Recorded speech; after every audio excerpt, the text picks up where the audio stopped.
And so, good evening, no? So, our topic for today is just about waves, no? Ayan, ito yung mga parts ng waves. Nakikita niyo yung mga arrow, it describe the parts of the wave. Yan yung unang assignment natin, no? Identify the parts of the wave and then give the definition. Sige, pasimplihan na lang natin. Pag sinabi nating wave, kasi ang sagot dyan ay wave. Yan ay wave. Yan, wave. Disturbance that moves energy from one place to another. Yun lang yun, wave. Tandaan yun, disturbance that carries or moves energy. So, yun lang siya. So, ito, ang term dyan ay crest, no? Highest surface part of the wave. Bakit? Sa lahat ng part ng waves natin, no? Itong part na to, itong point na to, ito yung may pinakamataas na peak. Tawag sa kanya ay crest. Yung lowest point ay trough. So, kung mapapansin nyo, distance siya from here. Trough ay ito. Actually, ito. Distance from trough to origin. Ito ay crest. Simula dito. Ito ay crest. Ah, okay, pag sinabi natin, yan ay wavelength. No? Wavelength. Pag sinabi natin wavelength, distance from crest to crest. Madaliin na lang natin. So, ayan. So, distance siya from here to here. Ayan. Ito yung wavelength. Dalawang crest distansya sa isa't isa. Yun na yun. Amplitude, ito si amplitude, distance from the origin or the center line. Ito kasi ang ating center line, mahabang yan. Center line up until the crest. Ito yung crest, di ba? Highest point. Amplitude yun. Ayan siya pag nabuo na natin. Origin or center line, to parehas lang yun. Okay, so padaliin na lang natin what is frequency. Oh, can you tell the difference between the two waves? Who has the highest frequency? Si blue ba or si red? Definitely si blue, di ba? Anong mas maraming waves sa tingin nyo ang napoproduce? Si blue, di ba? Or for example, ganito lang si frequency. In 1 second, ilang frequency ang na-produce? Okay, so for example, 10 sa blue. Dito naman, ayan, 10 si blue. Dito naman si red ay, for example, 5 lang. Sino mas mataas sa frequency? Si blue. So, ayan. Number of waves that passes po in certain period of time. So, ito na. Electromagnetic spectrum tayo. Waves, as we all know, can be described as the disturbance that travels through medium from one location to another location. Tandaan nyo lang sa waves, disturbance lang siya na nagtatravel, no? May two types of wave, pakitandaan, mechanical and electromagnetic wave. Pag mechanical, pinakatatandaan lang dyan, may matter na present. Nagtatravel siya in a form of matter. Kailangan niya ng medium. Medium is also called as matter. Ano ba yung mga matter? Solid, liquid, gas. So, kailangan ni mechanical wave yun. Sa electromagnetic wave naman, hindi. Vibration siya between electric field and magnetic field. So, hindi niya kailangan ng medium. Ibig sabihin, kaya mag-travel ang electromagnetic wave kahit walang solid, liquid, gas. Travel siya at the speed of light. So, ganito example niya. Nakikita niyo naman, no?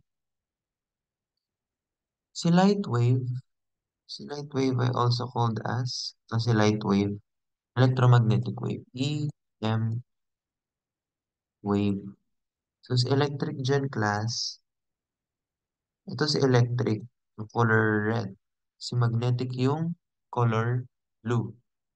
Mapapansin niyo si mechanical, ganyan lang siya.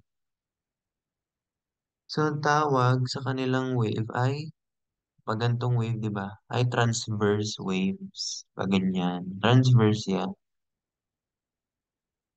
Hmm. So, ito yung example ng mechanical wave, padaliin na lang natin. Water waves can consider as mechanical waves, yes, kasi water ay may presence of water. Water ay considered as medium. Sound waves naman, we can consider sound waves as mechanical wave kasi nagka-travel siya sa air. Air ay matter. Seismic waves, matter din kasi nga may lupa. So ganito yung itsura ng waves niya. Ito yung sa water, this is seismic wave, ito yung sa sound waves. Ayan.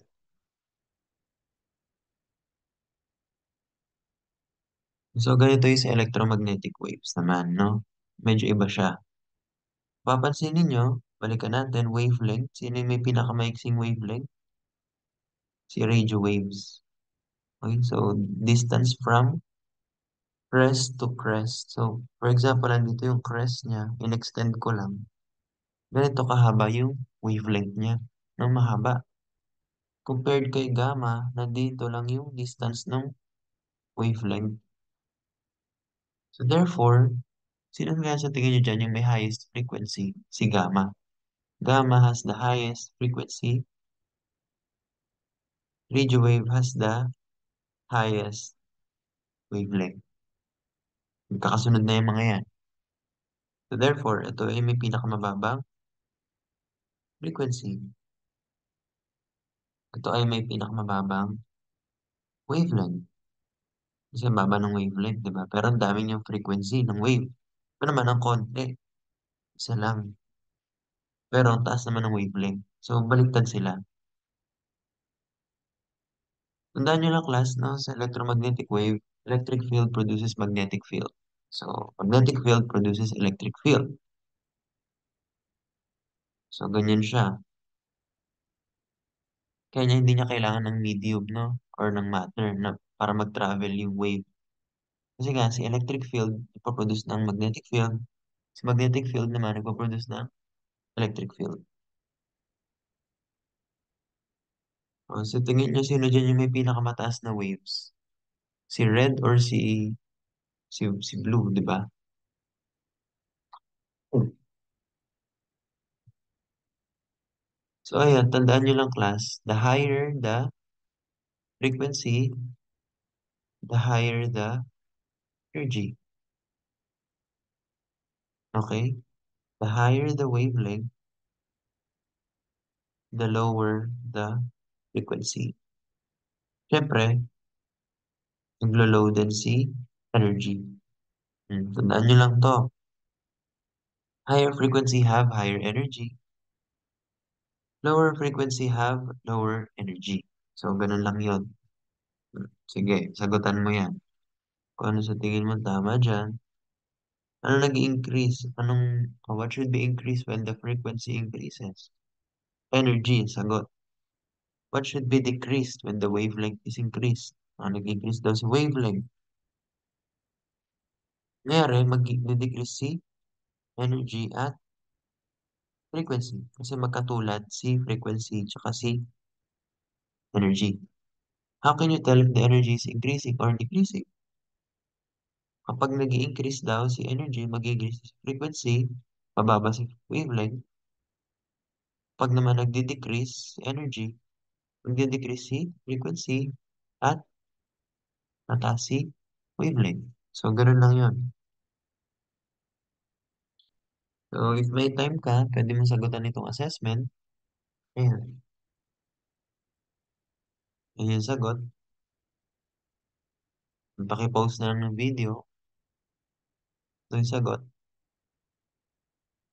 Paki-post na lang din po ng video. Ayan yung sagot. So, ayan siya. Okay? Kung mapapansin ninyo,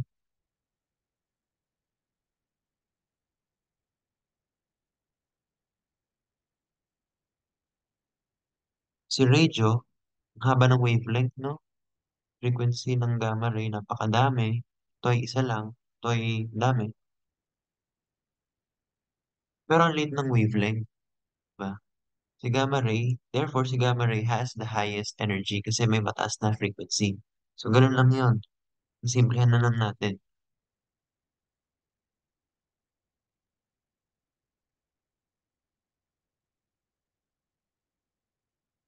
Sige, let's move on sa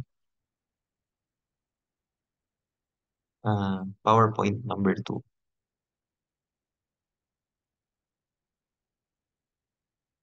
Ayan. Proceed na tayo dito. Explain na lang natin.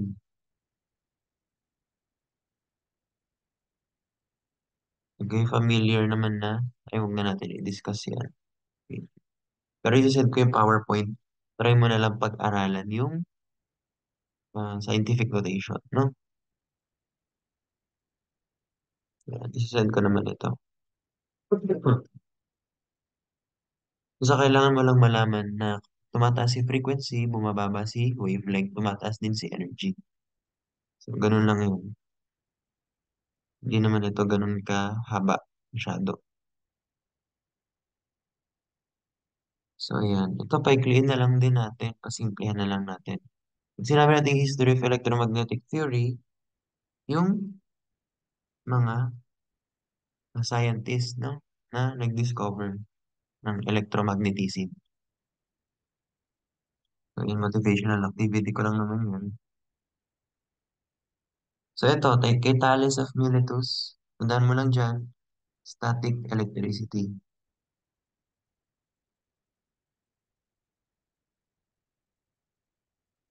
Ayan, static electricity. Nirab niya daw yung amber sa dahon, and then eventually yung dahon na-attract dun sa rocks. Para siyang yung katulad ng, ba may lobo ka, may balloon. Yung balloon, nirab mo sa ulo mo. Then, nung nirab mo siya sa ulo mo, um, nakita mo yung buhok mo, umangat, di ba, na-attract dun sa lobo. Ganun yung na-discover niya nun. Attraction. Tawag doon static electricity. Ito naman kay Magnus de Shepherd, sobrang dali lang na to. Magnet. Siya ang nakadiscover ng magnet. Magnetic flux. Alam naman natin si Earth ay may magnet, di ba? Ayun. Ito naman si Gilbert, pasimplihan na lang din natin. Siya ang nakadiscover ng Earth as a magnet. Diba? We consider Earth as giant magnet. Diba? Dito yung south, dito yung north, ni Earth. Siya ang nakadiscover nun. Bakit? Sinabi niya na yung Earth natin has an iron which has magnetic field. Magnetic field. So, yun lang yung contribution ni William Gilbert. Benjamin Franklin, tandaan nyo lang dyan, kite experiment. Ayun, wala. Tandaan nyo lang dyan, kite experiment. Time kasi ni Benjamin Franklin, hindi nila alam kung ano yung lightning, no? So, curious sila. Ba, may lightning dyan. Curious sila. Gusto nila malaman na kung electricity ba talaga yung lightning, no? So, ang ginawa nila, naglagay siya ng saranggola, umuulan nun, syempre, paano ka makakapag-experiment ng kidlat nang hindi umuulan, no? Syempre, kailangan makulimlim. Ginawa niya, nagpalipad siya ng saranggola kasama yung anak niya. And then, eventually, meron tong parang pointed. Ayan, meron yung parang pointed na metal dyan. Alam naman natin yung metal na attract sa electricity, di ba? So, itong kuryente na yan, or yung, actually, lightning, kidlat, attract siya dyan, all the way up here until here, dito, ending point. Kaya siya na-attract dito sa lubid. Di ba ang lubid hindi naman conductor of electricity? Kasi po, nabasa siya. Okay, alam naman natin kapag nababasa ang isang bagay, na-attract yung kuryente. Nagka-ground ka, di ba, kapag, halimbawa, hinugod mo yung saksakan, basa yung kamay mo, nadalo yung kuryente sa'yo. Ganun yung nangyari dyan. Doon niya nalaman na ang lightning pala ay nagfo-flow, electric flow. So kung nag-flow siya dito, ayan, nag-flow siya dito, bakit hindi umabot dito? Kasi po hindi nabasa tong part na to. Nasa lilim sila. Silong, nakasilong. Itong part lang ang nabasa. Nawakan niya to, nag-ground siya. Doon niya nalaman na kuryente pala si lightning. So ito kay Alessandro Volta, tandaan nyo na lang dyan, electric battery. Ganito yung itsura ng sinaunang battery niya. Zinc tsaka copper nag-combine. Ayun lang yun. Kay Hans Christian Ørsted, tandaan nyo lang dyan, discovered the presence of sana,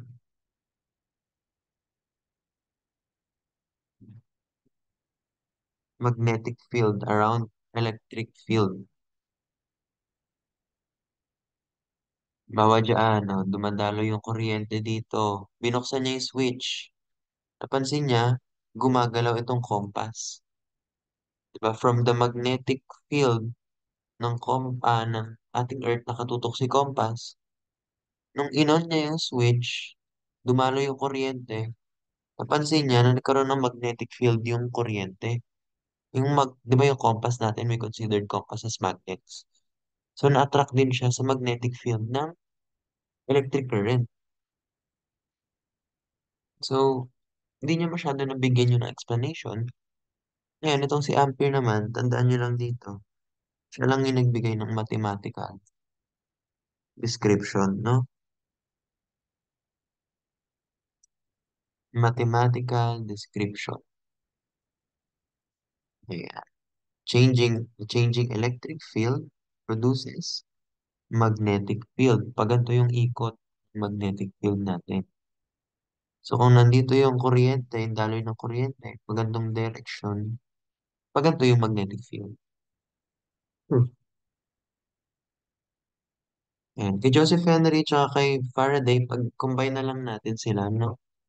Kasi, nag-base sila dun sa experiment ni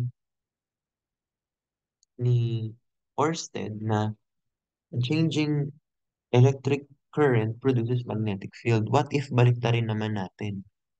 Okay? What if a changing magnetic field produces electric current? So, paano nangyari yun? Meron siyang magnet, no? Ginalaw-galaw niya yung magnet. Nag-change na ng magnetic field, di ba? Ginalaw-galaw eh. Habang binabago niya yun, nagpo-produce ngayon ng electric current. So, nakaka-produce ka pa ng kuryente kapag binabago-bago mo yung magnet. So, ganyan yung nangyayari sa generator. Oo, sa generator, may malaking magnet doon and then, para makapag-produce ng kuryente, gumagalaw yung magnet. So, a changing magnetic field produces electric field. So, ganun. Ito naman si Maxwell. Tandaan nyo lang kay Maxwell ay itong electromagnetic waves. Yan, siya lang yung nag-predict niyan, no? Na may electromagnetic waves pala. Sabi kasi field lang, field, tsaka current. Sabi niya, hindi, may waves ako na-produce. Ginawa niya, nag-base siya ng mathematics. Ayan, nag-base siya ng mathematical equation niya, and then nakabuo siya ng formula which is here, speed of light. Ayan, speed of light.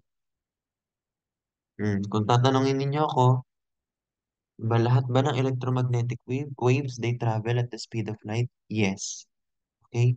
So, sino mas mabilis? Si gamma ray o si, si radio wave? Siyempre si radio wave. Ay, hindi, hindi. Parehas lang, no? Kasi they travel both at the speed of light. Sino mas mabilis? Si infrared or si ultraviolet? Pare-parehas lang sila ng speed. Nagbabago lang ng frequency at ng wavelength. Pero in terms of the speed, they all travel at the speed of light. Hmm. Ayan. Ito naman si Heinrich Hertz, siya yung nag-continue ng discovery ni James Clerk Maxwell. Kasi sabi niya, hindi kasi sapat na, oo, nag-provide ka ng equation ng mathematical computation para ma-predict mo na may waves, electromagnetic waves. So, anong ginawa niya? Nag-provide siya ng further experiment doon. Ganito yung nangyari. So, ayan. May spark dito na wala. May spark dito na nag-produce, di ba? Nag-produce itong spark. Bakit sa tingin mo, nag-produce din itong spark dito? Hindi naman sila magka-connect. Wala namang kuryente na nagko-connect sa kanila. Di ba? Ano sa tingin niyo yung nangyari? Ito kasing spark na to, nag-travel siya here in a form of electromagnetic wave. So, yan natin ng electric field. Lagyan din natin ng magnetic field. Ganyan siya, no? So, kung tutuusin nyo, sir, di ba halos pares lang sila na nag-spark? Yes, pero ito yung nauna. Yung part na tong nauna. Kasi nga, kung tutuusin mo, halos sabay sila kasi the waves itself travel at the speed of light. Ganun siya kabilis. So, doon nalaman na meron talagang electromagnetic waves. Nag-travel siya. So, kung ikaw ay may time, pwede mo naman itong sagutan, no? Post mo na lang itong video, and then sagutan mo. Ito yung sagot. Ayan. Assessment. Try mo din sagutan if may time ka pa. Sagot dyan ay, ito, letter C. I-post na lang ng video.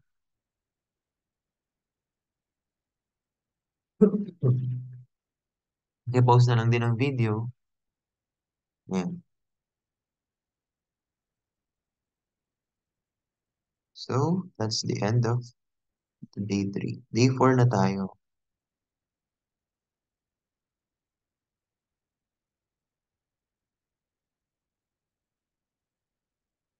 Ayan, no? So, tapos na tayo sa properties ating radio waves, no?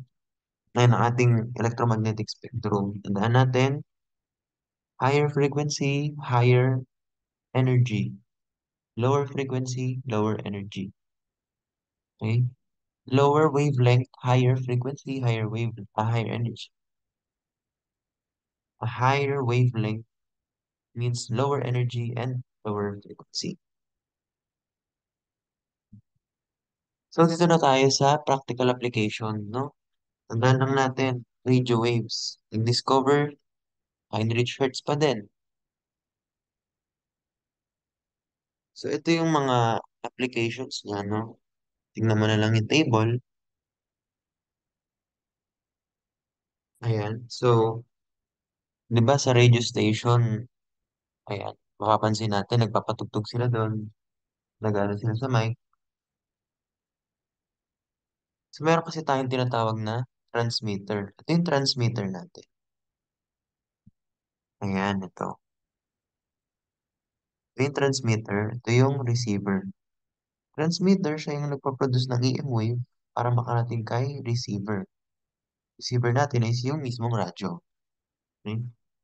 Ang pinoproduce na wave ay radio wave. Kaya siya tinawag na radio. Kasi nga radio wave. Ito naman, amplitude modulation, di ba? From the word itself, amplitude, sinabi ko kanina, distance from the origin to, ayan, distance from the origin or center line to the crest. Ayan. So dito, para makapag-produce daw ng radio wave, binabago-bago lang yung amplitude ng wave. Ayan, binabago lang. Pwedeng ganyan, pwedeng ganyan. So, ang itong isang ganyan, nagkikerry na yan ng iba't ibang information hanggang makarating sa receiver. Kaya kayo, ah, nakakapakinig kayo ng iba't ibang tunog, iba't ibang uri ng lingwahe, kung ano man ang binibigay ng station mismo. Nare-receive yun ng radio nyo. Frequency modulation naman, binabase lang yung frequency ng waves. Bawa dito sa part na to, mabagal yung frequency. Ito na mabilis. Yung part na yan, lahat ng yan, nagkikerry na yan ng information. So, radio waves, ginagamit siya sa military communication, mga walkie-talkie, ganyan. Television naman, ginagamit siya sa, ayan, sa mga satellite, ganyan. So, dito na tayo sa microwave. Okay, pag sinabi nating microwave, ang kaibahan niya kay radio wave, pagka-travel siya, it can penetrate through the atmosphere. Si radio wave kasi, kung babalikan mo, sa ulap lang siya nagta-travel. So, si microwave, may kahit, ang alam lang kasi natin si microwave ay yung mismong oven na pang init na mga pagkain, no? Pero yung microwave mismo, wave mismo siya. Little did we know, ginagamit natin siya as a means of communication. Paano siya nangyayari? Ganyan. Oo, may CNN, di ba? CNN ay live sa ibang bansa. And then itong CNN na to, tinatransmit niya yung kanyang signal para makarating sa iba't ibang bansa. Sige, burahin muna natin to.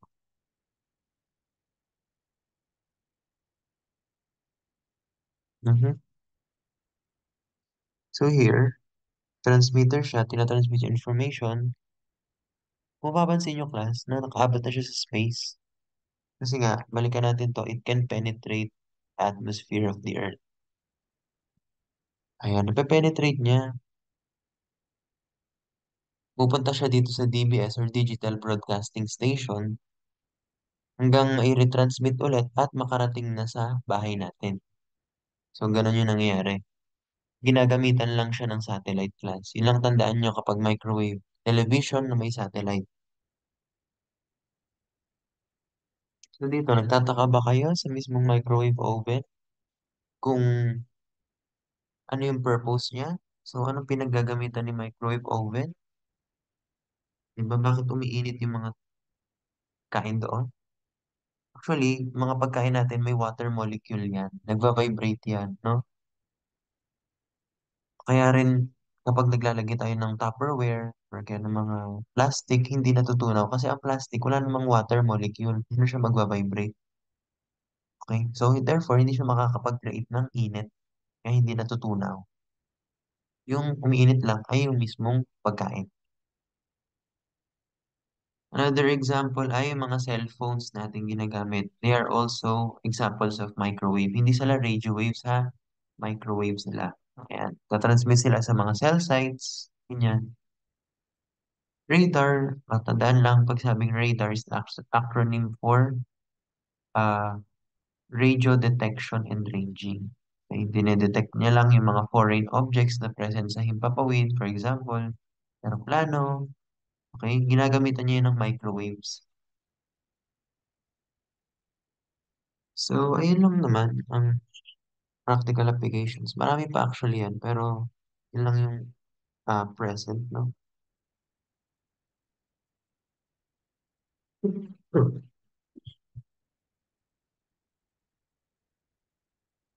And so let's proceed here with infrared waves naman tayo, no? Infrared waves, tandaan nyo lang class, diniscover siya ni Herschel. Herschel. Infrared waves, it indicates heat, init sa katawan, no? Sabi daw, kapag warmer temperature, ibig sabihin color, yellow and red. Kapag naman colder temperature, means color blue, green. So, yan yung ginagamit sa night vision goggles para ma-identify yung heat signatures ng mga tao. Di ba ang tao ay talagang may init yung katawan. Malalaman mong hindi na siya tao or patay na siya kapag malamig na yung katawan ng tao, di ba? So, ganun yun. Pag mainit pa ang katawan ng tao, ibig sabihin, buhay pa tayo. So, yung init na pinoproduce ng tao na yun, infrared waves yun. Dinedetect lang siya nitong night vision goggles na to or yung mga thermal imaging na ginagamit sa airport. Ayan siya. The infrared photographs, ginagamit din siya sa vegetation para ma-identify yung mga may init na part. So, dyan, yung mga lupa na may init dyan, yung mga color pula, yan ay indication na mainit sa part na yan or tuyot yung lupa.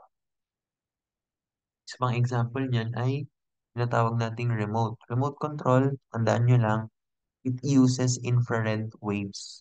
No? Hmm. So let's proceed with the visible light. Ayan. So sa visible light, kasi di ba, tapos na tayo sa electromagnetic spectrum, no? Tapos na tayo sa electromagnetic spectrum.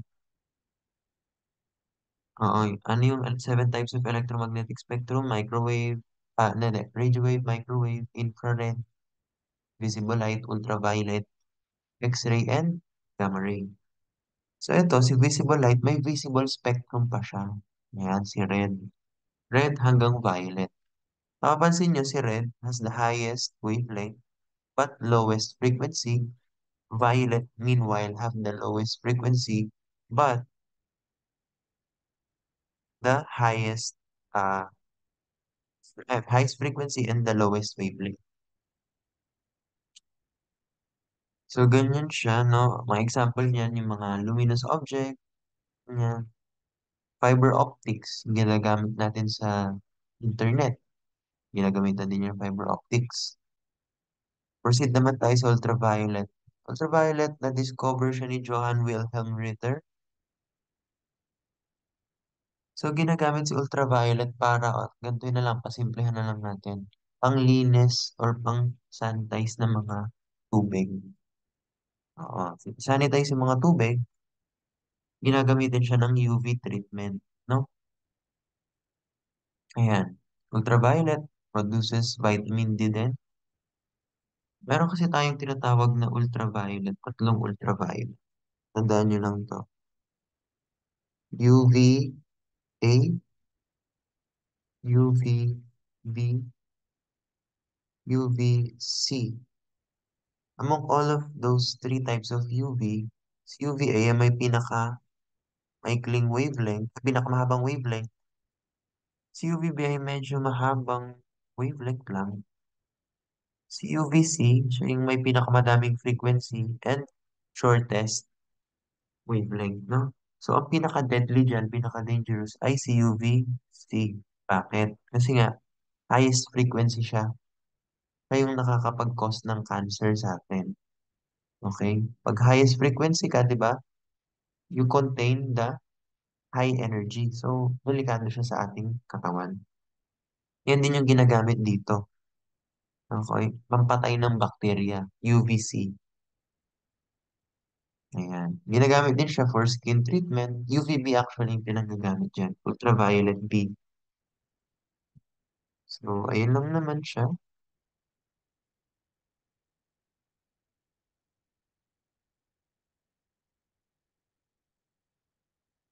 So, last, we have the practical applications of X-ray and gamma ray na tayo.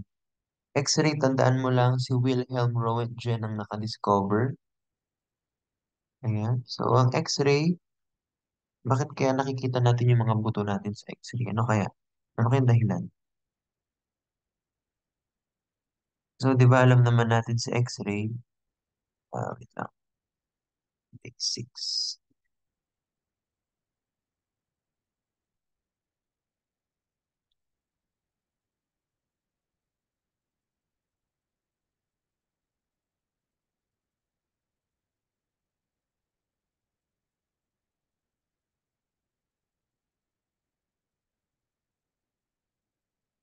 Practical application naman tayo ng X-ray and gamma ray, no? Tandaan nyo lang dyan na nakadiscover ng X-ray si Wilhelm Röntgen. Nag-wonder ba kayo kung bakit sa lahat ng ating parts ng katawan, yung mga buto lang natin ang nakikita? Bakit yung ibang parts ng katawan natin hindi? So, malalaman natin yan, no? Uh, Unahin muna natin yung applications niya. Siyempre si X-ray, sorry, ginagamit siya for uh, detecting, di ba? Kung may mga fractures tayo sa mga bones, ganyan. Oh. Dinedetect din yan kung may mga abnormalities yung ating buto. So, titignan siya, di ba? Yan, yung mga short wavelength naman daw, ginagamit siya sa mga construction para ma-identify kung ano yung mga fault, sabihin, yung mga bakal na construction na mali-mali. Okay? Ginagamit din siya for baggage scanning kung meron bang mga paraphernalia, mga weapons, or mga drugs na ginagamit. So, ini-scan yan using X-ray. Ginagamit din siya radiation therapy for treating cancer. Alam naman natin, di ba? X-ray, nakakapag-cancer, but it can also treat cancer for it can kill cancer cell. Okay, kasi 'di ba, si X-ray kaya niyang pumatay ng healthy living cell, kaya niya ring pumatay ng cancer cell. So, ganun 'yun, no? Kaya siya ginagamit as radiotherapy. Okay, so, paano natin nakikita yung ating X-ray? Imagine mo na lang to na yung katawan mo ay, halimbawa, sa X-ray, okay, mag-drawing tayo dito. Sa X-ray, napakaliit ng wavelength niya. Sobrang liit ng wavelength niya, kaya niyang tumagos kahit sa cell, actually kahit sa tissue ng tao. Bawa ito yung tissue. Pag sinabing tissue, collection of cell ng isang tao, kaya niyang tumagos dyan. Ang hindi niya lang kayang tagusan ay yung buto natin. O buto yan, buto. Ayan, buto yan ha. Ito si X-ray, hindi niya kayang tumagos sa mga buto. Bakit? Ina-absorb lang siya ng buto. Kaya yung nakikita natin sa picture ay, ayan, ganyan. Hindi siya na-absorb. No? Ayan, ito pala. Mga butong yan, actually, itong mga flesh natin, yung mga laman natin, yung mga organs, tumatagos lang yung X-ray dyan. Ang nakaka-absorb niyan, yung mga buto natin. Kaya kung ikaw lagi kang nagpapa-X-ray, talagang hindi maganda yon, delikado, kasi ang dami mong na-absorb. Ang daming na-absorb ng buto mo na X-ray. So, dito naman tayo sa gamma ray. Gamma ray na-discover siya ni Paul Ulrich Villard. Tandaan nyo lang, pag gamma ray, pinoproduce siya ng neutron star, pulsar, supernova explosion. So, yeah. Gamma ray naman, ginagawa din siya as a treatment for radiotherapy. Ginagamit din siya for sterilization of water and other medical equipment. So, papaanong nagiging treatment si gamma ray? It can also kill cancer cell. Okay, tumor. Ayan. So, di ba, gamma ray, pinakamaliit na wavelength. Ganyan na lang siya. Sobrang liit niya. Kahit single cell ng isang tao, kaya niyang mag-pass. Diba, sa loob ng cell, may DNA tayo, di ba? Ang DNA yan, halimbawa, DNA. Si gamma ray, kaya niyang wasakin yung DNA ng tao. Pag yan ay nawasak niya, ah, namamatay yung cell. Okay? Kaya si gamma ray, ginagamit din siya for radiotherapy para patayin naman yung mga cancer cell. Kasi we all have cancer cell, di ba? Kung nagkaka-cancer ang tao, ang daming production ng cancer cells. So, yun ang pinapatay ni gamma ray. So, kung ikaw naman ay walang cancer at ikaw ay exposed sa gamma, possible na yung mga healthy cells mo, yun naman ang i-target ni gamma ray. So, hindi rin talaga maganda na laging na-expose sa gamma radiation. Lalo na yan, gamma radiation and X-ray, they contain the highest energy. So, therefore, they are the deadliest. They can be the most fatal among all of the seven types of electromagnetic waves. Kaya siya ganyan, sterilization. Imagine this is bacteria, di ba? Pag sterilization, disinfect. Imagine this is bacteria. Bacteria ay kasing laki lang ng cell, di ba? So, kayang mag-pass, actually, kayang mag-travel yung gamma dyan. Sobrang liit ng gamma. Papatay niya lang lahat ng bacteria na present dito. So, gamma ray technically, ginagamit siya for disinfection of bacteria and other water. Parang siya si ultraviolet, water din, disinfection of water. So, ayan, ganito yung nagiging, ano, no, nagiging scenario.